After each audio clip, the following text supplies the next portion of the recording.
Hello and welcome to our Oracle of the Seasons playthrough, because, god damn, we did Oracle of Ages like a whole year ago, so we may as well do Oracle of Seasons, right?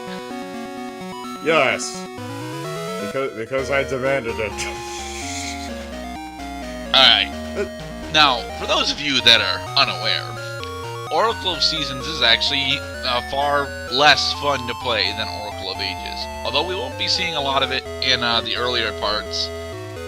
There are a couple of cheap moments, but not all that many earlier on. But here we have once again Demon the Carpenter being besieged upon by the Triforces from the last game.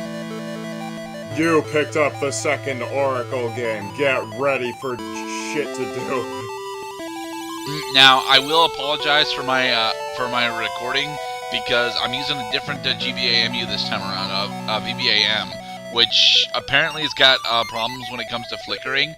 So Wizrobes in particular are very difficult for me to kill in this game. Oh my god. That sucks. I'm sorry to hear that. Yeah, they're not that much more difficult, mind you, but, it's difficult to tell when they're actually invincible. This is probably closer to an actual GB. Oh, but first, opening cutscene. Yes. Oh, here we have Kotake and your... Twinrova. I don't know. I don't know what the other witch's name is. I'm sorry to keep interrupting. Yeah, you skipped the part where you put the code in. Yes, I skipped the part where I put the code in because I wanted to make sure that the code actually worked first. Well, it worked. I told you it worked. Yes. Unfortunately, because of the factory reset that I had to do, thanks to the ransomware that I got hit with, I can't actually gain the benefits of the link content. Only all of the bullshit that comes along with it.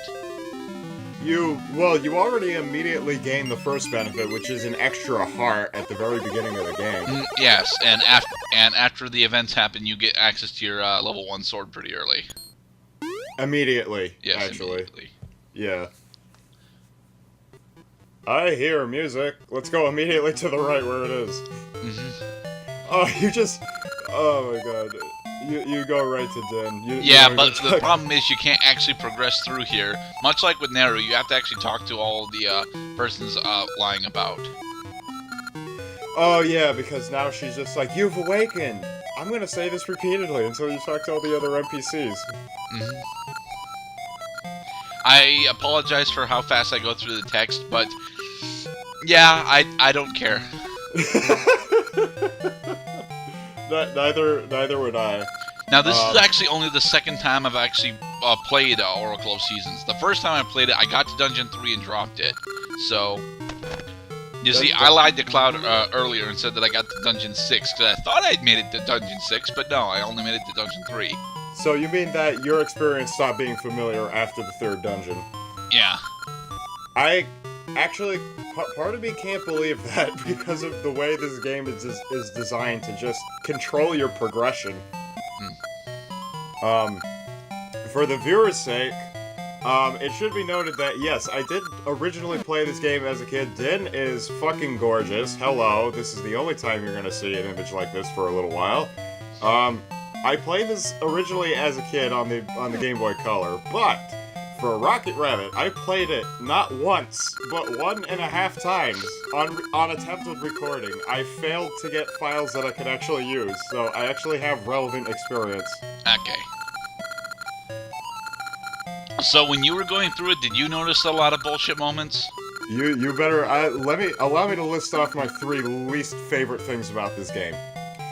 Game overs, platforming sections, and game overs as a result of platforming sections. I didn't actually have that many problems with platforming, but you were mentioning while I was doing the recordings that Onyx is actually totally fucking useless. I agree to a certain extent, but the thing is, the only reason that Onyx is totally fucking useless is because, well, after this, he doesn't show up again. He doesn't show up until the very end of the game. Yeah, he shows up once, captures Din, and buries the Temple of Seasons under the earth, and then disappears from the entire game. To be honest, the Meiku tree has got a much bigger presence, and he says a total of 9 lines in the game. It's more than that, but it's like 9 lines. So he's like Arnold Schwarzenegger. He actually is like Arnold Schwarzenegger. This is the Terminator. He just captured Sarah Connor. Why was he after Sarah? I thought he was after John. Because John hasn't been born yet. Oh. See, all the miracles of nature, the fruits of labor and harvest will all rot because the seasons will be stricken into chaos. Come with me if you want to live. I hate that form of din. Well, it's, yeah, because you didn't know how to properly deal with it during the boss fight. Which, mind you, is not much like much of this game. They don't explain a lot of shit that you really should know in order to just fucking move forward. Mind you, you can get a lot of information by talking with the local townsfolk, but there aren't that many local townsfolk. No. The townsfolk are like, oh, what will happen to this year's crops? I hope we don't starve to death. Hey, Impa. Hey, Impa. Who is still a massive woman in this game. Yeah, if you ever see an illustration of her outside of the sprites, she's fucking enormous. She is an enormous woman. Which is weird, because later incarnations of Impa will be like skinny ninjas and shit. Well, actually, no, even earlier incarnations, Ocarina of Time, she was bosomy and skinny. This is just, Impa the adorably rotund. Look, no matter how much I call, my and precious here's our things first won't come down. trading quest NPC.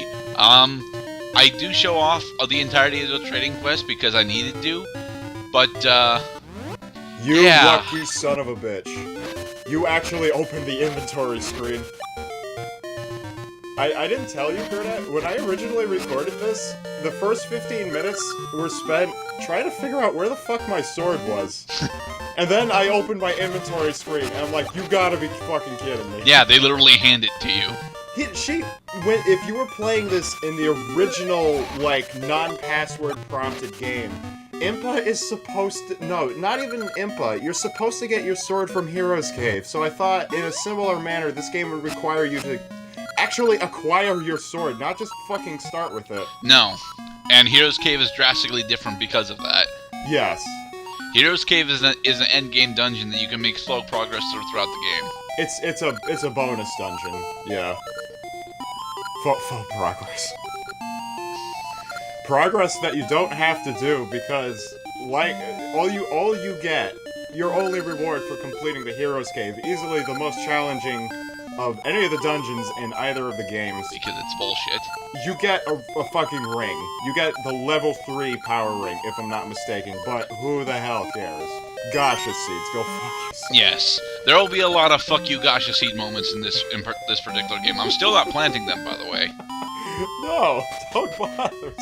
You gotta stick it to the Gasha seed. It's so bullshit. Oh, look, it's the gate that I got locked outside of for 5 minutes. Because you have to use your sword on it. Yes. Prove your courage. And just like the Mako Tree in Oracle of Ages, this Mako Tree also has drinking problems.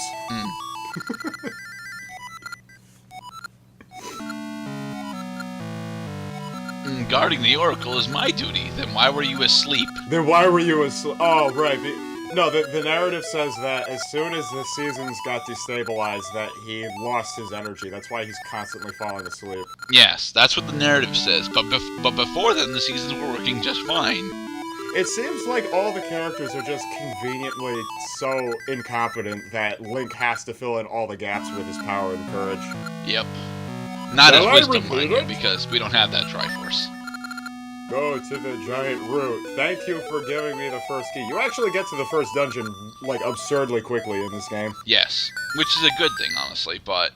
It would have been faster if I had known the fucking sword was in my inventory. I was waiting for somebody to hand me the sword. Because that's what you do in, like, every other situation with these Oracle games. And here's our second trading quest NPC. Unfortunately, you cannot complete the trading quest until you get to Tarm Ruins, which is pretty much Dungeon 6. Yes. Yeah, right. And in Ages, I believe you couldn't finish the trading. Well, you had to get the mermaid suit, I believe, in order to complete the trading quest. In I'm not Ages. sure. I think you could. I think you could finish the Oracle of Ages trading quest by Dungeon 5. I think so. No, you don't. You don't even need. It depends on the NPCs that you need access to. I honestly can't remember right now. If you get Dimitri, you might be able to do it earlier, but I didn't. I got Moosh. I also got Moosh. Wait, in which game? In this one? In Oracle of Ages. I think if you get Dimitri, you can probably do it as early as Dungeon 4, but... Maybe. But yes, Cloud, you were gonna when you used the linked code, you were guaranteed to get Moosh in this game because I got Moosh in Ages. So yeah, I imagine the way the password system works is designed to it automatically locks much of the game events, like the animals that you run into, also the name of your character. Yep. So I guess the code, what it really does is make the game generate the name that you used in your earlier save file, which honestly is a really cool feature. yes, but it is why Demon the Carpenter is in Holodrum all of a sudden. Now, the question I have is that according to the linked content, we have already completed the quest in Labrina. Where are the rest of our heart pieces? I got almost all of the heart pieces while I was in Labrina. Well, because after Link put down that game, then he took a break, and then he started a new save file. That's not what the linked content says, though.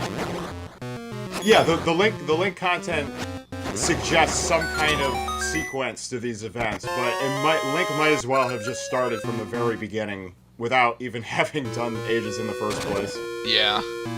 Except that you have an additional heart in this game, which I think also makes it so that there are less heart pieces to pick up. I'm surrounded by no, slides. there are not. There are not less heart pieces. Oh, there aren't? Nope, there aren't. But you can only get No, you can hearts, actually though. you can actually get 21 hearts in this game. You mean 15? Doesn't it? I Yeah, think it's 7. It's rows of actually. 7. Because isn't it 8? Isn't it 8 on each row? No, it's 7 on each row. Oh, so yeah, you can get 15 then.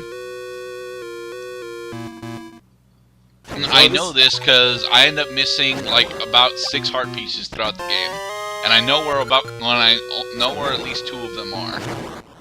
You really don't need full hearts. Honestly, like, I'd say the game's bosses decrease in difficulty as you approach the end, because Onyx is piss easy if you know how to fight him. Twin Rova is a pain in the ass. The final boss is goddamn easy. But everybody else is pretty freaking frustrating to get through. I actually disagree with that. I actually think that Twin Rova, when you're not informed about anything, is actually reasonably difficult. Yes. And I think that Ganon is actually reasonably difficult too, but he's easier than he should be, honestly. I think the best fight in this game is actually Dungeon 8. Mind you, Dungeon 8's fight isn't explained at all, but it's still probably the most fun. It's because you don't have to do any. That's one of the few bosses in the game where you don't have to set up just the fucking death sequence. It's like, just let me kill you, please. Well, you do have to use the spoilers, but no, you don't. The Medusa head boss. You only have to swing your sword at her. When I fought Gorgon, I actually had to use the hyper slingshot. That is also a valid choice, but if you just get right in her face, then you can just attack her repeatedly. I fucking hate this mini-boss.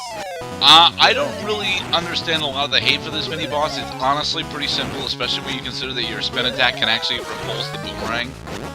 But here's the thing. Here are 2 of the things that I hate about this. One is that the boomerangs are kind of difficult to avoid because you can't knock them back with your sword. The second thing is if you die against this boss, you have to come all the way back here from the very beginning of the goddamn dungeon. Every locked door, every prompt, every fucking thing that you need to do, you would have to do over again if that guy kills you. And after this room, we will see you guys in the next part. Yes. Gnarled Root Dungeon. There we go.